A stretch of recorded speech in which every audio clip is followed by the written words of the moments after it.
இலங்கையில் ஏற்பட்ட இந்த பெரும் மழை பொழிவு, வெள்ளம் இதெல்லாம் அல்லாஹுடைய அருளா சோதனையா?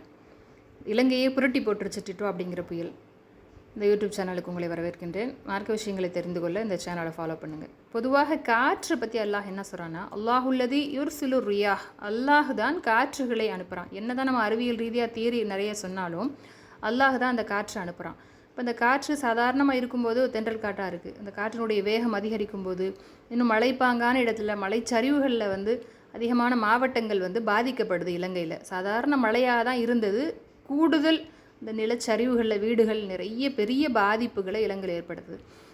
இது மாதிரி இயற்கை பேரழிவுகள், சீற்றங்கள் இதெல்லாம் நிகழ்த்தும் போது அல்லாஹ் அவன் ஆற்றல் மிக்கவன் அப்படிங்கிற ஒரு விஷயத்தை நினைவுபடுத்துகிறான். இன்னும் அல்லாஹுடைய அந்த சோதனைகள் உங்களுக்கு கண்டிப்பாக இருக்குது அப்படிங்கிறதையும் சொல்கிறான். அல்லாஹ் இதை பற்றி சொல்லும்போது, பூமியிலோ அல்லது உங்களிலோ எந்த துன்பம் ஏற்பட்டாலும் நாம் அதை படைப்பதற்கு முன்பே அதை மூலப்பதிவேட்டில் நம்ம ஏற்றி வைக்காமல் இல்லை, இது அல்லாஹுக்கு எளிதானது அப்படின்னு சொல்லிட்டு இறைவன் சொல்லி காட்டுறான்.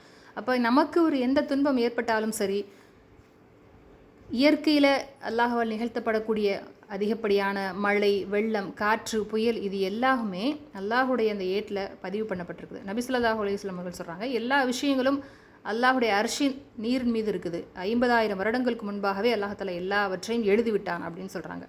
இன்னும் அல்லாஹ் கூடுதலாக என்ன சொல்கிறான்னு சொன்னால், 50 அத்தியாயம் 126 வசனத்தில், ஒவ்வொரு வருடமும் ஒரு தடவையோ 2 தடவையோ உங்களை நான் சோதித்து கொண்டே தான் இருப்பேன் அப்படிங்கிற விஷயத்தையும் நபி ஸல்லல்லாஹு அலைஹி வஸல்லம் சொல்கிறாங்க.